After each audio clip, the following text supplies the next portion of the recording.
নমস্কার বন্ধুরা, YouTube channel খবর অনুসন্ধানে আপনাদের সকলকে জানাই স্বাগত। আজ 10ই মে শুক্রবার। দিনভর বৃষ্টির দেখা মিলেছে, কোথাও হালকা, কোথাও ভারী, আবার কোথাও শিলাবৃষ্টি হতেও দেখা গেছে। হাওয়া অফিসের তথ্য অনুযায়ী এই মুহূর্তে বৃষ্টি থেকে বঙ্গবাসী মুক্তি মিলছে না।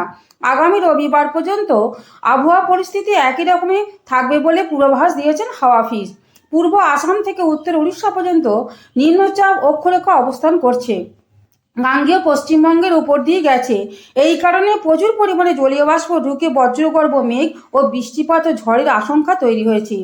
শনি ও রবিবার দক্ষিণবঙ্গের জেলাগুলিতে ঝড় বৃষ্টির সম্ভাবনা। রবিবারের পর থেকে গাঙ্গেয় পশ্চিমবঙ্গের জেলাগুলির তাপমাত্রা বৃদ্ধি পেতে পারে। আজ হাওড়া, হুগলি, কলকাতা, ঝাড়গ্রাম, পশ্চিম মেদিনীপুর, বাঁকুড়া বজ্রবিদ্যুৎ সব ঝড় বৃষ্টির পূর্বাভাস দিয়েছেন আবহাওয়া দপ্তর।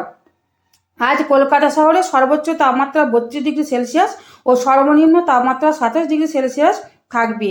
ঘন্টায় 13 কিমি বেগে বাতাস বয়ে যাবে।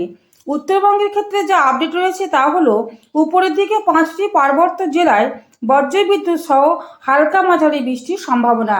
দার্জিলিং, জলপাইগুড়ি, কালিম্পং, আলিপুরদুয়ারে ভারী বৃষ্টি হবে না, হালকা মাঝারি বজ্রবিদ্যুৎ সহ বৃষ্টি হবে। সমতলে 3টি জেলা, 2 দিনাজপুর, মালদাতে বজ্রবিদ্যুৎ সহ ঝড় বৃষ্টির পূর্বাভাস রয়েছে। এবার দেখে নেব আজ বাংলাদেশের আবহাওয়া পরিস্থিতি কেমন থাকবে।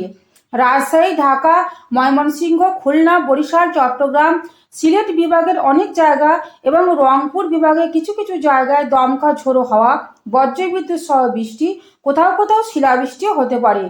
সারা দেশে দিনের তাপমাত্রা সামান্য কমার সম্ভাবনা রয়েছে। রাতে তাপমাত্রা প্রায় অপরিবর্তিতই থাকতে পারে। এই ছিল আজকের ওয়েদার আপডেট। এই ওয়েদার আপডেটগুলিকে সবার আগে জানতে হলে আপনারা আমাদের পাশে থেকে ভিডিওটিকে শেষ পর্যন্ত দেখে একটি লাইক দিয়ে চ্যানেলটিকে সাবস্ক্রাইব করে দেওয়ার অনুরোধ রইল। আজ এই পর্যন্তই। নমস্কার।